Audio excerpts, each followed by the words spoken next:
আসসালামু আলাইকুম রহমতুল্লাহ। Welcome to my channel.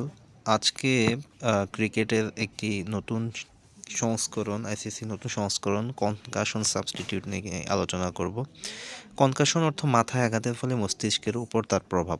Cricket মাঠে বল এসে মাথায় লাগলে তার থেকে সমস্যা তৈরি হতে পারে ব্যাটসম্যানের, ঘটতে পারে মৃত্যুও। এই বিষয়টিকে মাথায় রেখেই কনকাশন সাব নিয়মটি আইসিসি নতুন সংস্করণ করেন। 2019 সালে ক্রিকেটে কনকাশন সাবের নিয়ম চালু হয়। অস্ট্রেলিয়ান তরুণ ক্রিকেটার ফিল হিউজের মৃত্যুর পেছনে যে বড় ভূমিকা নিয়েছিল তা বলাই যায়। শন অ্যাপটের বলে মাথায় আঘাত লাগে হিউজের। হাসপাতালে নিয়ে গেলে 2 দিন পর মৃত্যু হয় তার। 2014 সালের সেই ঘটনা নাড়িয়ে দেয় ক্রিকেট বিশ্বকে।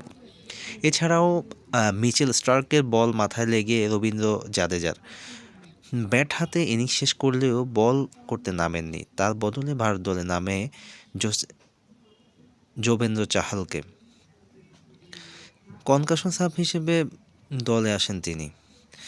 এখন বলি যে আইসিসির নিয়ম অনুযায়ী বর্তমানে কোনো খেলোয়াড় যদি মাথায় আঘাত পান তাহলে তাকে অবশ্যই ফিজিও পরীক্ষা করবেন প্রথমে, দেন ম্যাচ চালিয়ে যাবার ব্যাপারে অনুমতি দেবেন। তবে যদি খেলোয়াড় খেলা চালিয়ে যেতে অসমর্থ হন তাহলে একই ধরনের খেলোয়াড় বদল হিসেবে মাঠে নামতে পারবেন। অর্থাৎ বোলার আহত হলে বোলার এবং ব্যাটসম্যান মাথায় আঘাত পেয়ে আহত হলে অতিরিক্ত খেলোয়াড় থেকে অন্য একজন ব্যাটসম্যানকে বদলি খেলোয়াড় হিসেবে মাঠে নামানো যাবে।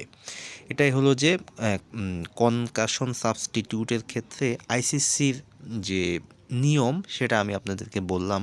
আপনারা দেখতে পাচ্ছেন যে ফিলস হিউজ যেভাবে আহত হয়েছিলেন মাথায় আঘাত পেয়ে তাকে নিয়ে যাওয়া হচ্ছে।